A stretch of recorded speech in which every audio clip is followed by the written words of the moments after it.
Bonjour et bienvenue dans Best of Friendo, l'émission des amis du jeu vidéo. Alors aujourd'hui, je reçois une des références de la musique électronique en France, Agoria. Merci de me recevoir. Alors je précise tout de suite, je ne suis pas le grand gamer de la Terre, en tant que pour tous nos amis vidéastes gamers. Oui, non, mais c'est pas grave, ça. Tu sais, l'idée justement, c'est de participer. T'es venu donc, t'es venu découvrir, découvrir un petit jeu avec nous, passer un petit moment, et puis bon, on va essayer de s'amuser quand même. Y a pas de problème. Et donc oui, alors producteur, compositeur et DJ. Voilà, en fait, après 8 ans d'absence, là, tu sors un nouvel album. Une grosse feignasse. Je suis un peu une grosse feignasse. 8 ans pour faire 10 morceaux. Non, je plaisante. Mais je fais beaucoup de choses. Mais c'est vrai que parfois, le temps passe à une vitesse. J'ai l'impression que plus je vieillis, plus le temps passe à une rapidité éclair. 8 ans, ça m'a paru vraiment juste 2-3 ans. Et c'est vrai que je fais le tour du monde chaque week-end. Tu vois, là, je reviens, j'étais aux États-Unis, à Coachella. Et donc, en fait, les voyages prennent beaucoup de temps sur le temps de studio. Plus on fait de la musique, plus on est appelé à tourner. Et moins on attend, en fait, à être en studio et à faire de la zig. Du coup, ça m'a pris un peu de temps. Ouais, c'est les tournées qui prennent beaucoup de temps, d'accord. Bah ouais, bien sûr. Donc c'est ton 4e album qui s'appelle Drift. Alors, je sais pas si on va prendre un jeu de vidéo, Ah, c'est vrai, on aurait pu prendre un jeu de course pour drifter. Ouais, effectivement, ouais, j'y avais pensé, mais bon, on n'avait pas. On n'avait pas ça en stock. Non, on n'avait pas ça en stock là, mais il y a des trucs pas mal, oui. D'ailleurs, donc l'idée du drift, c'est ça, c'est la référence au drift d'automobile. Alors non, pas forcément, mais c'est vrai que l'idée, c'était de se dire qu'on pouvait sortir juste de sa zone de confort et de son schéma et donc d'une ligne droite.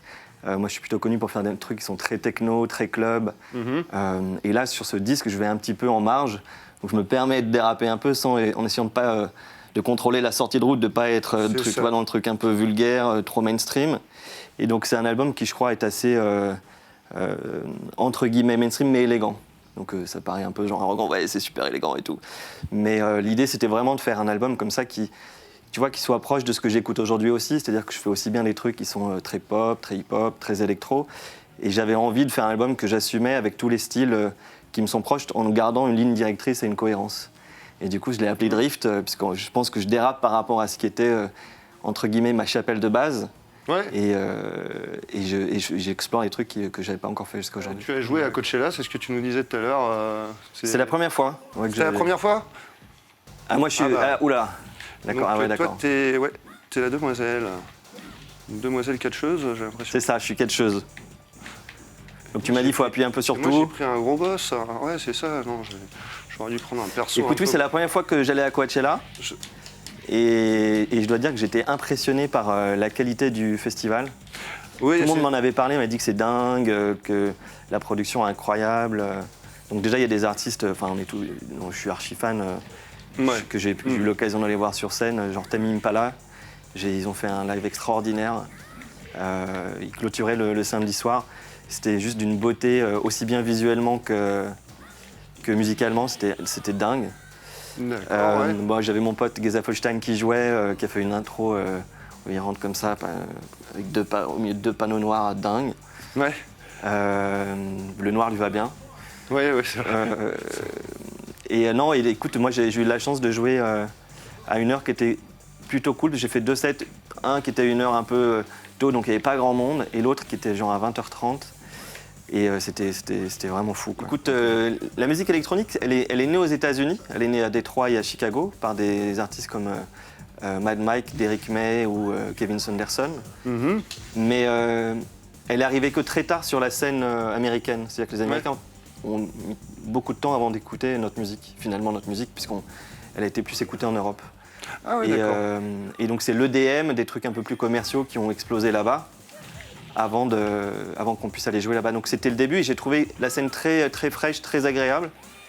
Et le public était très, très motivé dedans, il connaissait les morceaux, très réceptif. Et vraiment la qualité des écrans, des lights, toute la production est... Ouais. C'est juste extraordinaire. Moi, c'est ça, c'est impressionnant. Bon, après, par contre, on fait 10 checkpoints. C'est-dire qu'avant de rentrer, c'est pire que quand tu vas à Tel Aviv. Hein. D'accord. C'est genre, t'as 10 checkpoints, et ton bracelet, il clignote vert, tu peux y aller, sinon, oula, faut 3 passes parking, 10 bracelets, enfin, tu vois. T'y vas pas en touriste, quoi. C'est un peu la mission. D'accord, oui, ça c'est... Mais donc, non, c'était vraiment c'est vraiment un gros festival. J'étais impressionné par la prod. Ouais, ouais, t'es aussi sélectionné au prix Primavera Sound de Barcelone. Pardon? Primavera Sound de Barcelone. Ouais, qui est un chouette festival, ouais, aussi. de Barcelone. Et en fait, c'est pas forcément exactement la même programmation, mais ils s'autorisent vraiment d'aller aussi bien pop, hip-hop, techno, house, vraiment tous les styles de musique. Et moi, j'adore jouer dans ces festivals parce que c'est très rafraîchissant d'écouter d'autres styles de musique, de voir leur scénographie, de les voir sur scène.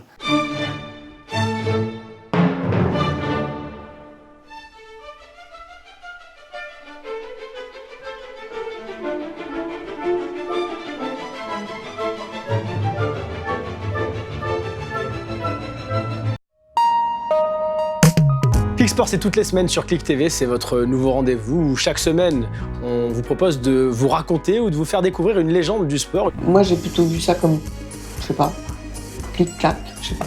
Et nous voilà en compagnie de notre invité toute la semaine, Kobalade. Bienvenue, c'est ta première télé? Eh bah bienvenue, c'est chez nous, chez Click, Clic-clac. Moi, c'est la première interview que j'ai faite, c'est avec toi. On était avec mon groupe, je me rappelle encore de l'image, on était dans le studio, ils ont mis la lumière rouge, je sais pas pourquoi j'ai cette image-là, je m'en rappelle. Ouais. T'es le premier à y répondre sur notre chaîne. C'est quoi ta définition d'une clique? C'est un groupe de potes avec qui on restera pas toute la vie. Pourquoi pas toute la vie? Parce que sinon c'est une famille.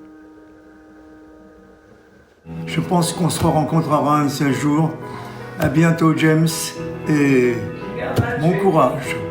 Oh, that's incredible.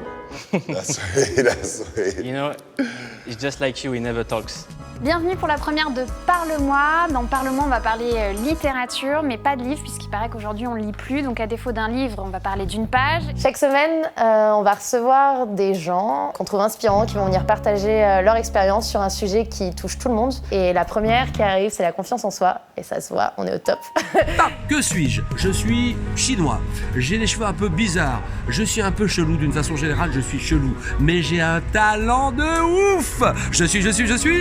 Je suis Bounaïmin et j'arrive sur Click TV.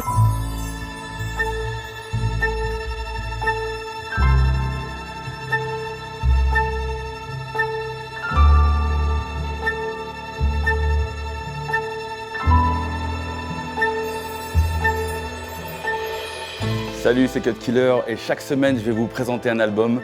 Et cette semaine, Ready to Die de Notorious B.I.G. J'en fais bien. Mouloud, c'est pour toi. Reportage spécial en direct de la Somalie avec Jérôme Jarre ici.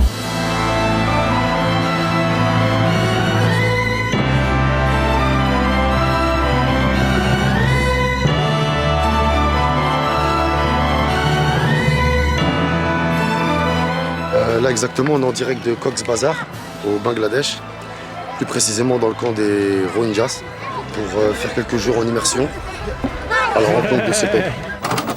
Moi, j'avais un rêve et j'ai été jusqu'au bout de ce rêve et j'espère que vous aussi, vous aurez des rêves et vous irez jusqu'au bout. Donc on touche ce bois là. Que t'as touché quand t'étais petit? Ouais, j'ai touché.